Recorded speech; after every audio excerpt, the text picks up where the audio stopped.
Breaking news out of the NFL, according to Adam Schefter. The Browns are hiring Todd Monken as their next head football coach. Monken spent the past 3 seasons as the Ravens OC and was expected to follow John Harbaugh to New York. Instead, he heads back to the Cleveland Browns to become the franchise's 11th full-time coach since returning to the NFL back in 1999. Peter Schrager back here with us at the desk. Schrags, your reaction? Yeah, this is not going to be the most popular hire for a lot of reasons, but then you got to go through the Cleveland side of it. Extremely young team, and if they were going to hand the reins over to one of these 30 or 35-year-old offensive coordinators, you're giving $60 to $70 million to someone who's never done the job before, never been in that position before, never been in that seat before, and you're asking them to go and kind of resurrect a quarterback situation that's been dormant for years, or get the best out of Shedeur, or to go figure out whoever the next guy is. So their justification on this is they know Monken can develop quarterbacks. They know he's had success running an offense.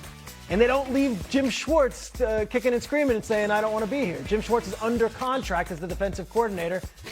He has a much more likely chance of staying if you have Todd Monken as the head coach and someone that he looks at and says, okay, he's a peer in the league I've been with, than hiring a 30-year-old or a 31-year-old. It's not a complete rebuild or tear down in this case. They like what they have in their rookie class last year. They like what they have in the roster, and they think they're going to be spending big this offseason.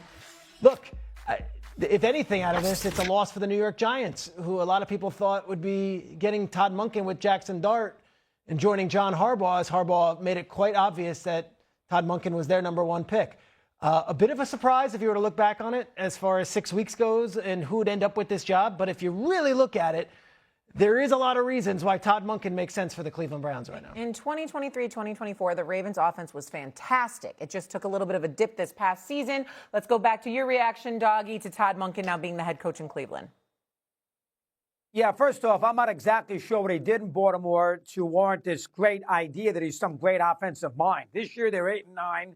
He never did a lot with the backup quarterback. Last year, they had a terrible loss in Buffalo. And the year before that, when he was there, they stunk offensively. They ran the ball. They let Lamar run, and they lost to Kansas City. So the idea that he won with Kirby Smart, who cares? I mean, I don't know what he's done in the NFL to distinguish himself as this great offensive mind. I don't see the evidence of that. And this goes to show you where the Browns are as a franchise. They don't have a quarterback. Gabriel's not a future of the team. Shedeur Sanders is not the future of the team, despite that stupid Pro Bowl thing. They don't have a quarterback. So you're bringing a guy in who doesn't have anything to work with at the position.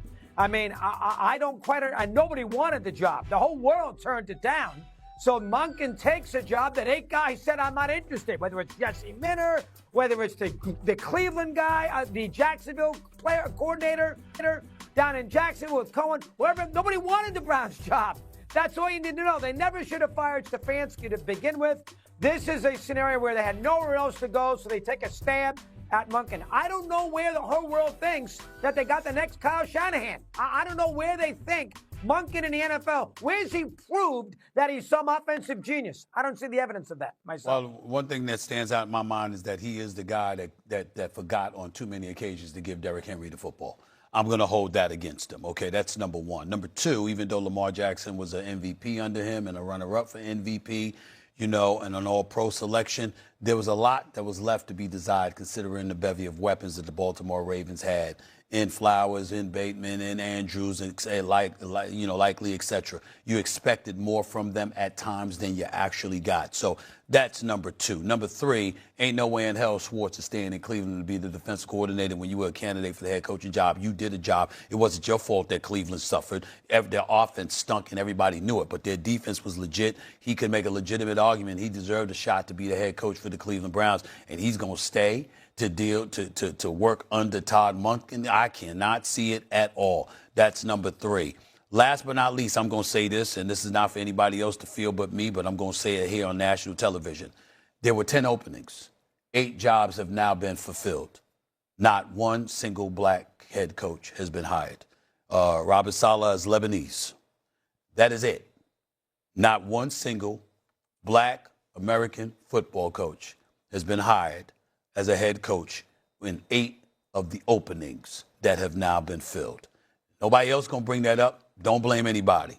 I'm telling you, I'm going to bring it up. I'm going to remind everybody. And, oh, by the way, We haven't heard about interviewing process. We don't know who honored the Rooney Rule and who's violated it. We haven't heard much about that at all. Last time I checked, it still exists. But we haven't heard a word about that stuff. And with these hires, I'm wondering why. And I'm going to leave it at that for now. But make no mistake about it, I'm not going away.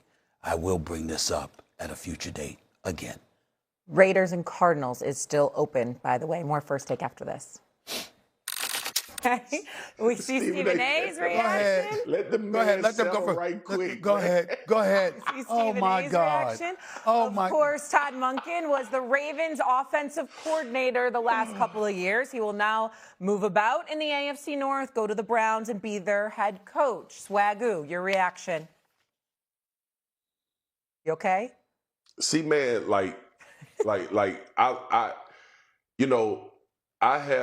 I'm an advocate for coaches that are good, and I'm not saying Todd Monken isn't good, but I'm an advocate for coaches, for black coaches as well.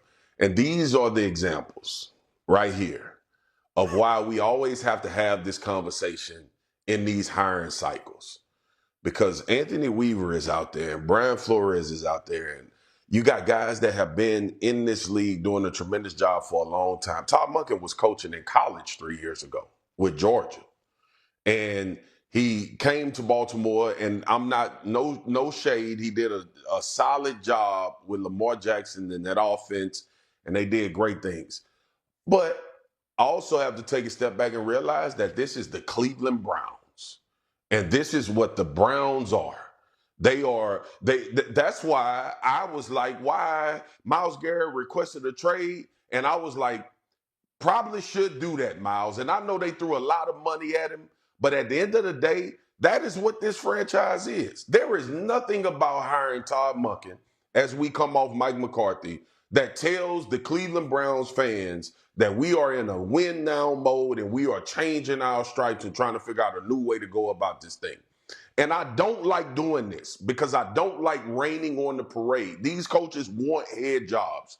They work hard, they put the hours in, but our job is to give an opinion about all of this stuff that happens. So Todd Monken becoming the head coach in Cleveland does nothing to make me think that the Cleveland Browns are going to be a better football team. Right. And it also brings me to the young pedigree in the NFL that has done a good job, that has had opportunities, not been in the ideal situations, not getting opportunities. Right. To go and coach in a place that needs a reinvigoration. Go ahead, Stephen A. and Mad Dog. I want to give this to Mad Dog real quick because we got a break before the top of the hour. So go ahead, Mad Dog, real quick. We got about a minute. Go ahead. Yeah, I'm with you guys. I disagree with Steve on McCarthy. We can do that later. I'm with you, too. I don't know how Monken gets this job. 8-9 last year, of course, in Baltimore. Stefanski's a better offensive coach than he is. You want to bring in, Flores or Chris Shula? Bring in Jim Schwartz. I mean, let him be the head coach. Schwartz is a great defensive coordinator. Got the best defense in the league. Promote him. Let him be the head coach. I'm with you guys 100%. I wouldn't hire Monken too. And by the way, just as an aside, before we go to commercial break, isn't this, only need a nod, yes or no, isn't this the same offensive coordinator that forgot on numerous occasions to give Derrick Henry the ball? Yeah. Ain't that the guy? Correct. Ain't this guy? I'm just saying.